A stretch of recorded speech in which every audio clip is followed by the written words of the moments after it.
মই বৰ্ণালী আপোনালোকক স্বাগতম জনাইছোঁ মোৰ ইউটিউব চেনেল অসমীয়া ছোৱালী বৰ্ণালীলৈ। আজি আপোনালোকৰ মাজলৈ গোলাপ জামুনৰ ৰেচিপি এটা লৈ আহিছোঁ। আশা কৰোঁ আপোনালোক সকলোৱে মোৰ ভিডিঅ'টো চাই ভাল পাব আৰু মোৰ ইউটিউব চেনেলটো ছাবস্ক্ৰাইব কৰিবলৈ নাপাহৰিব আৰু লাইক কৰিবলৈ নাপাহৰিব আৰু কাষতে থকা বেল আইকনটো দবাবলৈ নাপাহৰিব। আৰু আমি বেছি দেৰি নকৰোঁ, আহকচোন ভিডিঅ'টোৰ ফালে আগবাঢ়ি যাওঁ।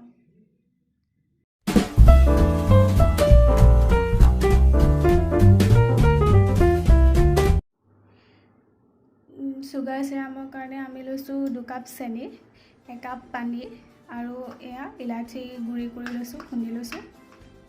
চিৰামৰ কাৰণে এয়া মই চচপেনটোতে লৈছোঁ। চিৰামটোৰ কাৰণে তেতিয়া মই চচটোত পানী দি দিছোঁ 1 কাপ। মোৰ কাপটো সৰু পিছে আৰু অকণমান দি দিছোঁ দেই। ডাঙৰ কাপে 1 কাপ দিলে সৰু কাপটো সৰু যে। এয়া চুগাৰ চিৰামৰ কাৰণে মই পানী ইয়াত দি দিলোঁ। এয়া চেনি দিছোঁ 2 কাপ। এয়া চেনি দিয়া হৈছে দেখিবলৈ পাইছে।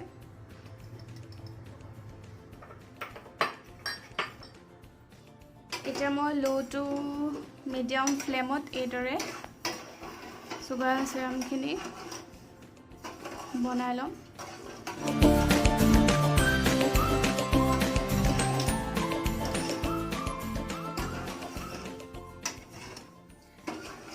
চেনিখিনি ভালদৰে গলি নোযোৱালৈকে এইখিনি এনেকৈ চিৰামখিনি এনেকৈ বনাই থাকিব লাগিব।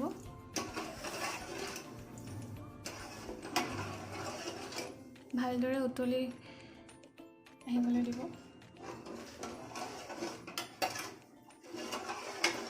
এনেকৈ লৰাই থাকিব লাগিব দেই।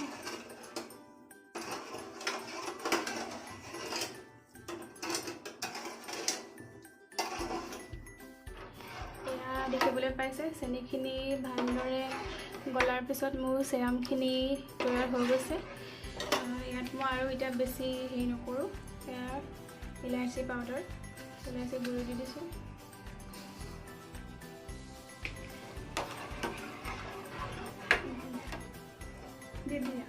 ইলাচি গুড়ি ইয়াত এটা ধুনীয়া সুগন্ধ আহিব, সেইবাবে ইলাচি গুড়িখিনি ইয়াত মিক্স কৰা হৈছে। এয়া মই গেছ অফ কৰি এতিয়া মোৰ চিৰামখিনি ৰেডি হ'ল। এতিয়া আমি বাকীখিনি যোগাৰ কৰোঁ। এতিয়া আমি গোলাপ জামুনটো বনাবৰ বাবে ইয়াত 1 কাপ চুজি লোৱা হৈছে। এয়া মই আমুল তাজাৰ গাখীৰ লৈছোঁ। ইয়াত গাখীৰ লৈছোঁ 1.5 কাপ। তাৰপৰা আৰু যদি ইয়াত লগা হয় তেতিয়া ইয়াৰ পৰা দিম। আৰু ঘিউ লৈছোঁ। এয়া আমি এতিয়া কেৰাহীখন অলপ গৰম হ'বলৈ দি ইয়াতে চুজিটো বাকি দিছোঁ। 1 কাপ চুজি। এতিয়া আমি 2-3 মিনিটৰ বাবে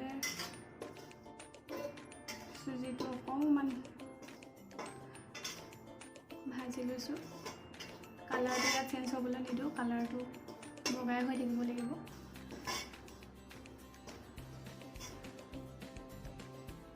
গাখীৰ মই এতিয়া বৰ্তমান 1.5 কাপ লৈছোঁ আৰু যদি ইয়াত দৰকাৰ হয় তেতিয়া মই আৰু গাখীৰ এড কৰি দিম।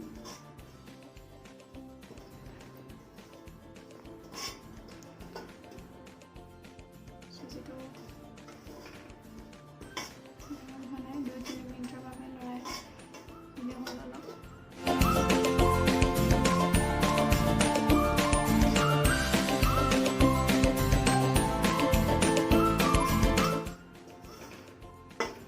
আজি মই চুজিৰ গোলাপ জামুন তৈয়াৰ কৰিবলৈ লৈছোঁ।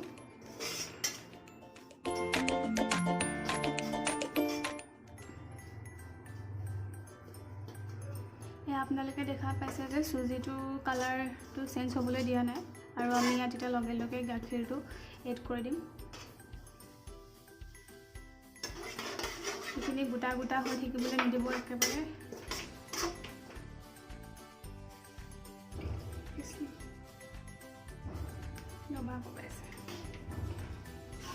এইখিনি পূৰা এনেকৈ ভাঙি দিব লাগিব, লাৰু লাৰু হৈ থাকিবলৈ নিদিব।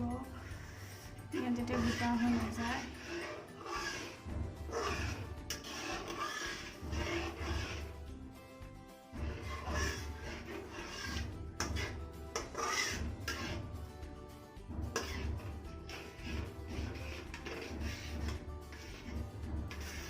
পাইছে।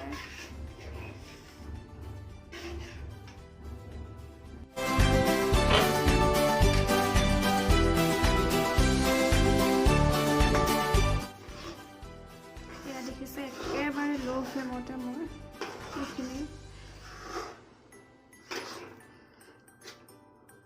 পাই লৈছোঁ। ইয়াত এতিয়া মই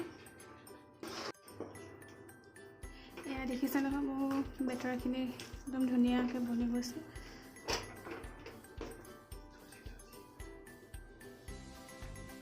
এয়া দেখিবলৈ পাইছে মই এতিয়া চুজিৰ পেষ্টটো ভালকৈ এইটো বনাই ল'লোঁ। ইয়াত এতিয়া মই ঘিউ এড কৰিম।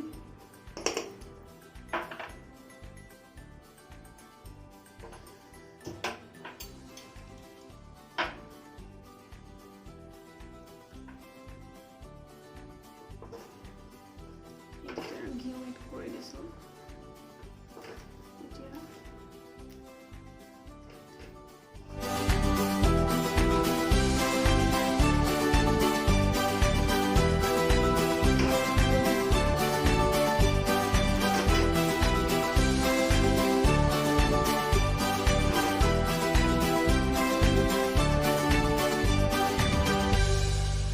মোৰ গোলাপ জামুনৰ কাৰণে যিখিনি তৈয়াৰ কৰিছিলোঁ চুজি আৰু গাখীৰৰ পৰা যিটো পেষ্ট বনাইছোঁ, সেয়া তৈয়াৰ হৈ গ'ল।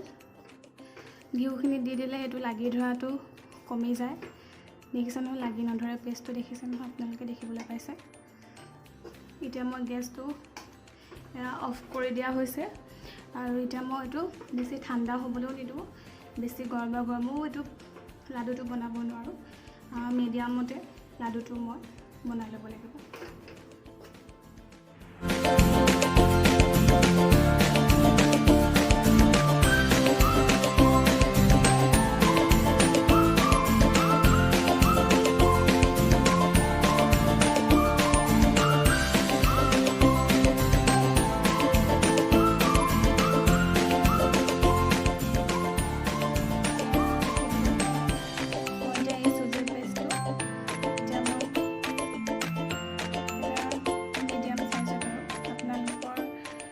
যোনে যেনেকৈ ভাল পায় তেনেকৈ কৰি ল'ব।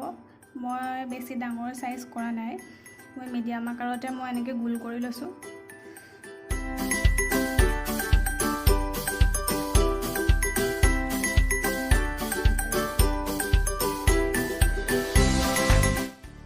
এইখিনি আপোনালোকে বেছি ঠাণ্ডা হ'বলৈও নিদিব, বেছি গৰমেও নোৱাৰে।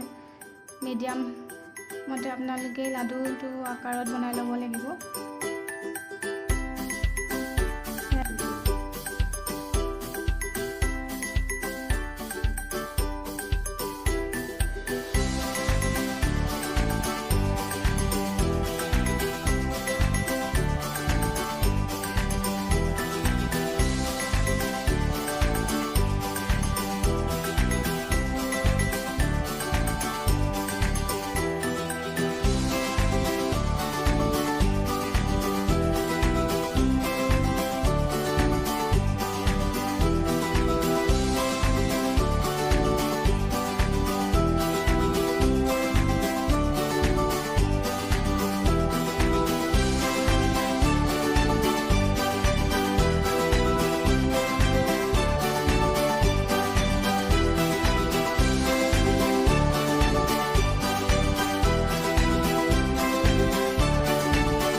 চুজিত ইমানকেইটা 13টা লাডু তৈয়াৰ কৰিলোঁ।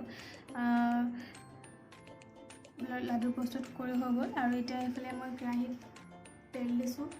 তেলটো বেছি গৰম হ'বলৈও নিদিব, বেছি মিডিয়ামতে গোলাপ জামুনকেইটা ফ্ৰাই কৰিব লাগিব। তেলটো অলপ গৰম হ'লে হয়। গেছটো এয়া দেখিবলৈ পাইছে, মই গোলাপ জামুন এতিয়া কেৰাহীত দি দিছোঁ।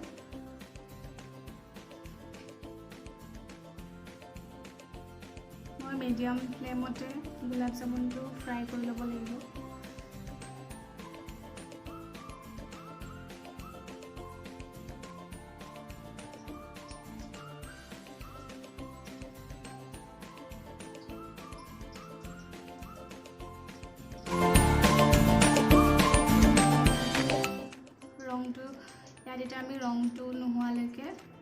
ফ্ৰাই কৰি থাকিব লাগিব গোলাপ জামুনকেইটা যেতিয়ালৈকে ইয়াৰ কালাৰটো নুঠে তেতিয়ালৈকে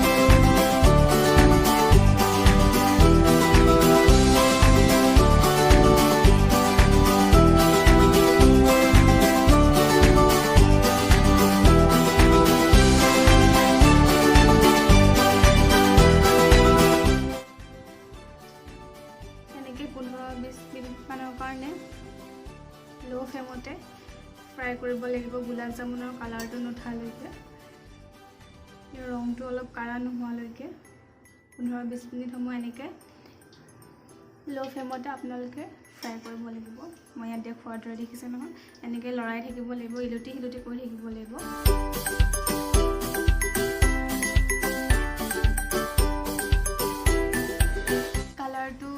ডাৰ্ক ব্ৰাউন নোহোৱালৈকে এনেকৈ ফ্ৰাই কৰি থাকিব লাগিব আপোনালোকে এয়া আমাৰ গোলাপ জামুনখিনি দেখিছে ফ্ৰাই কৰি হৈ গৈছে আৰু এইখিনি ঠাণ্ডা হোৱা চুগাৰ চিৰাপখিনি তেতিয়া গোলাপ জামুনখিনি থৈ দিছোঁ অলপ সময় 2 ঘণ্টা সময় এনেকৈ ইলুটি সিলুটি কৰি অলপ চুগাৰ চিৰাপখিনি গোলাপ জামুনটোত সোমাবলৈ দিব তাৰপিছত 2 ঘণ্টা বা 1 ঘণ্টাৰ পিছত আপোনালোকে এয়া পৰিৱেশন কৰিব পাৰিব এয়া মোৰ গোলাপ জামুন ৰেডি হৈ গ'ল চুজিৰে দি বনোৱা গোলাপ জামুন তেনেকুৱা হৈছে দেখিছেনে আপোনালোকে ইয়াতো বৰ ধুনীয়া সুগন্ধি ওলাইছে মই ইয়াত ওপৰত ইলাচি টুকুৰা টুকুৰকৈ দি দিয়া হৈছে আৰু খাইতো বহুতেই ভাল লাগিব আৰু কোমল হৈছে গোলাপ জামুনটো আৰু আপোনালোকেও এনেকৈ ঘৰতে বনাই চুজিৰে ঘৰতে বনাই আপোনালোকেও খাই চাব আজিলৈ ইমানতে সামৰিছোঁ ধন্যবাদ